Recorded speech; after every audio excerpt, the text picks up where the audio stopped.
What's going on, guys? JFC here. We have seen some huge changes to the game. This new patch has come out and really changed probably what's going to be the meta of this entire game. Usually we don't see a meta type change in the season as much unless the game's like totally broken, like FIFA 19 was. That game we saw like a meta change because the game was entirely broken, but usually it stays around the same thing kind of the whole year. But right now with the explosive, lengthy, controlled players, we've seen lengthy players just be unbelievable in FIFA 23. And this new patch came out, and here are the patch notes that we saw from the patch came out yesterday.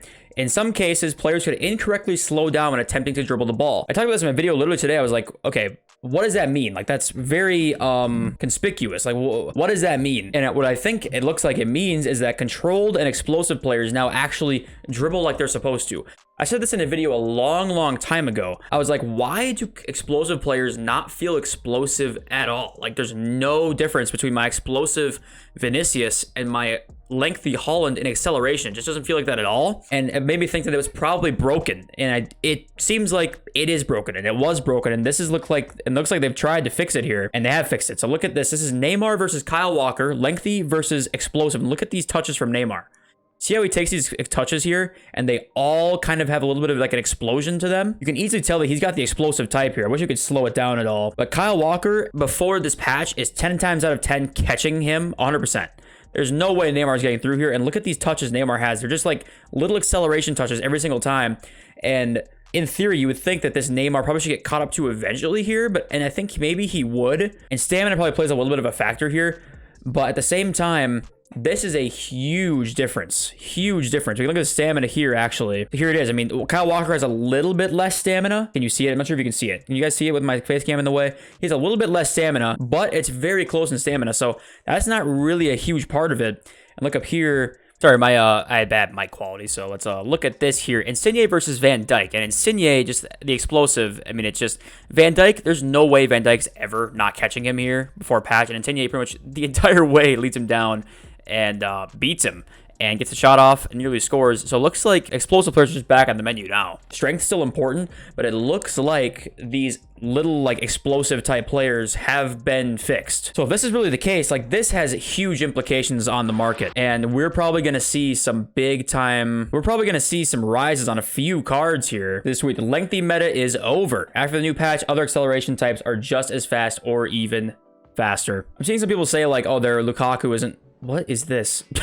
The Lukaku is like not getting caught up to. Where's that tweet here? I don't know about you lot, but lengthy is still the quickest. Had no one catch World Cup Lukaku yet. This guy says it probably just means that fast explosive players actually have a chance of outpacing defenders now. Like Vinny will feel fast now instead of 50 pace center back catching him. So yeah, there was a pretty big problem with like, I pretty much couldn't use Vinicius in my team because he was so slow. So yeah, guys, this is just a huge difference to basically everything in this game.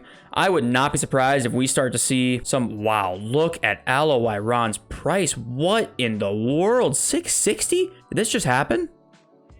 Oh my goodness. What? It did just happen. Oh my goodness. The second that this got, like, the second this came out, he's 660 now. So we're seeing just, it's happening already. What in the world is happening here? Vinicius is up a ton. Wow. We're instantly seeing the ramifications of this market. So if you guys had lengthy players, they're going down. They're going down. Controlled and explosive guys are going up, it looks like. Which is kind of funny. We're seeing this already. But yeah, especially with not being able to dribble in this game, I do think that these cards are going to be meta if you can actually, if they do feel explosive. Like, there's going to be some good balance here. I think there needed to be some balance, and I'm not going to be surprised if we see some explosive players start to do really well. And I think Messi is going to be a guy who might benefit from this a lot, because Lionel Messi, when I used him, I was like, okay, he's really good at shooting, passing, dribbling, but he could not run. He was like the slowest player I've used this year. And now hopefully he doesn't feel like that. And if this Messi actually feels pretty, if he feels pretty quick, this Messi's going to be awesome. This player of the month Messi might actually be worth grinding for because of that. Even though he's only got like +1s on all his stats or +2s in a couple places. But like, if this Messi starts to feel better, this is a huge card now. And obviously I still think strength is going to be important, right? So it's not like it's going to be all hands on deck back to the same meta we saw last year. I do believe strength is important still. It does feel like that, but I would say if explosive players are going to be really good, good, then I would not be surprised if we see some rises on some guys. I think Ribery already today, though, he has explosive, and this patch came out today, so if people didn't like Ribery, I'm sure that's not going to change too much. But Ribery, obviously explosive, smaller type of player. But I think there did need to be some balance, right? There did need to be some balance, and I'm glad that we are seeing that, because I was worried that like these smaller guys are just going to be like so slow all year. They were way too slow, and I am glad that we do see a little bit more of a balance, because I think we did somewhat need it. But at the same time, I really hope this isn't like a complete pendulum swing. I'm really glad this year tall strikers have been viable. You know, they really have been, and we need that in the game. It just brings out a whole different side of FIFA. It brings out a whole like new element of FIFA. So I'm really, really hoping that we still have the tall players viable, and it does seem like that probably will still be the case. But if we can find a nice balance here, I think the game could be even better. Honestly, I really do. Do I trust that that's going to happen? No, but you never know. You know, you got to stay positive, at least until we have any news of the contrary. But this is going to affect the market a lot. This is going to throw a wrench into a lot of different things. We're just going to need to look at this in tomorrow's market watch video, see what happens over the course of today, because we're seeing a lot of panic on these guys. Like this CR7 actually went down a ton, didn't he? 1.26 now. Wasn't he 1.5 earlier? Yeah, he was.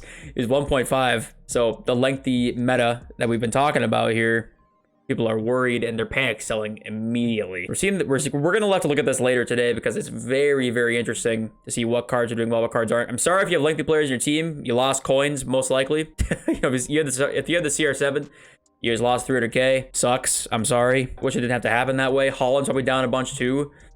Even though Holland's still gonna be good, I'm telling you, Holland is still gonna be good. 352. He's down like 30k. I'm not worried too much about these guys like being terrible now, but it is funny to watch these guys panic sell. Let me know what you guys think, because I'm very, very curious to see if you guys like this, if you guys don't like this, if you guys liked it how it was. Look at the Marvel Hero Team 2. What card's gonna be like really noticed by it? What cards are gonna be really affected by this? Probably like Brolin, Okocha will be affected by this, but other than that, not too much. There wasn't really too many like lengthy guys here. Gavu will be really affected by this. I didn't like Gavu that much, but you can probably get him into explosive, right? Yeah, artist, engine, and finisher get him to explosive. So that's gonna be curious to see. The market's gonna react much differently now to these cards coming to the market over the course of the next couple days. Also, guys, team of the week got leaked. So if you're seeing this video and you haven't seen this yet, Darwin Nunez, Nuno Mendes, Dzeko, Odegaard, and Kane. Not a great team of the week, but Darwin Nunez is in it. Guys, go back and watch this one more time. Look at Neymar just running right past Van Dijk. So this does look like this is going to be a thing. You know, he does look faster there, right past Kyle Walker, sorry. And he goes all the way down and switches across goal and scores. So it's here. I think the patch is really going to affect this, and it's here, and we'll just have to see what happens. I'll keep you guys updated with my thoughts on what the heck this is going to look like. I'm going to play some games today, see what is going on. I was planning on trading today, but I think at this point, I'm going to try a bunch of explosive players and see how they feel, because I did not like them before. I'm going to try controlled players as well. Controlled is a nice in-between. If maybe they're going to be the meta, you know, God knows what this is going to look like. The thing we can take away from this is when you read through the patch notes, and there's very like vague things here, that could mean big changes. So just make sure you read through every bullet point that's in the patch notes, because you just never know what exactly is getting upgraded to what level, or buffed or nerfed to what level exactly. So yeah, just keep an eye on that every time we get a patch, because you never know. Let me know what you guys think down in the comments below. If you like it, you don't like it, I'd love to see your guys' comments and reactions to all of this. So I love you guys so much. Thank you guys for watching me every single day. Like I always say, I'll see you guys next video very soon. Peace.